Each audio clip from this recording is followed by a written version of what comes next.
Ele é professor também da FGV, o Nelson Marconi, se ele concorda que virá, de fato, com mais esse fator de pressão sobre o Banco Central, a queda na taxa de juros prevista para agosto. Esse é o prazo com o qual vocês têm lidado? Nelson, tudo bem? Boa tarde, bem-vindo. Boa tarde, Tainá. Boa tarde, Naka, todo mundo que está nos escutando. Realmente, a taxa de juros já devia ter caído há mais tempo, na verdade, certo? Mas a gente entende que o Copom vai deixar realmente essa decisão, possivelmente, para o mês de agosto. Ele poderia tomar essa decisão quanto antes, né? Tá na próxima reunião, mas ele realmente vai deixar isso, parece, para o mês de agosto, se é que realmente ele vai tomar essa decisão. Porque a inflação caiu, mas a gente tem ainda uma pressão vinda dos serviços, tal, que também é declinante, mas a gente sabe que o Banco Central é extremamente conservador, né? A gente espera que ele realmente atue na direção de apontar para uma queda da taxa de juros, porque a inflação ela já vem sendo descendente há um bom tempo, né? Obrigada demais. Conversamos agora com o Nelson Marconi. Naka, você tem alguma pergunta antes da gente se despedir? Já que você deu essa tem. Vai lá. Então, professor, eu queria ouvir do senhor, primeiro, assim, quais setores estão sofrendo neste momento de muita expectativa pelo início da queda do juro? Quais setores estão sofrendo mais com o patamar do juro? Por exemplo, eu cito, lembro, das montadoras.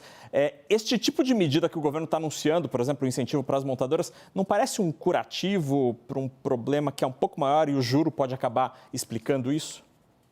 Exato, você tem toda a razão. Quer dizer, os setores que normalmente são mais prejudicados pelos juros mais altos são aqueles que têm uma margem de lucro um pouco mais estreita na economia, porque o custo do capital acaba influenciando mais sobre a atividade deles. Esses setores são setores ligados normalmente à indústria, à produção de bens que a gente chama manufaturado.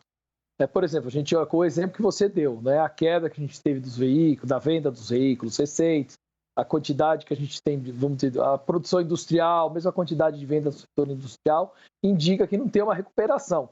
E aí vem o governo e faz um paliativo para tentar compensar a alta dos juros, né? Gasta mais de um lado por causa que a taxa de juros está muito alta do outro lado, né? Com subsídios, etc., com programas específicos.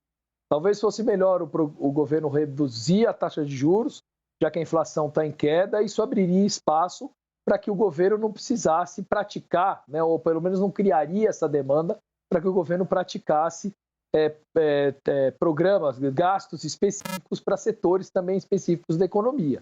Né, porque, na verdade, o que a gente deveria ter era uma taxa de juros baixa e que fosse satisfatória para todos os setores, para que todos os setores voltassem a investir. Perfeito. Conversamos com o Nelson Marconi, professor também da FGV, economista, trazendo para a gente uma perspectiva de cenário para os próximos meses em relação, principalmente, à queda na taxa de juros. Até uma próxima, professor. Muito obrigada. Obrigado a vocês. Até uma próxima.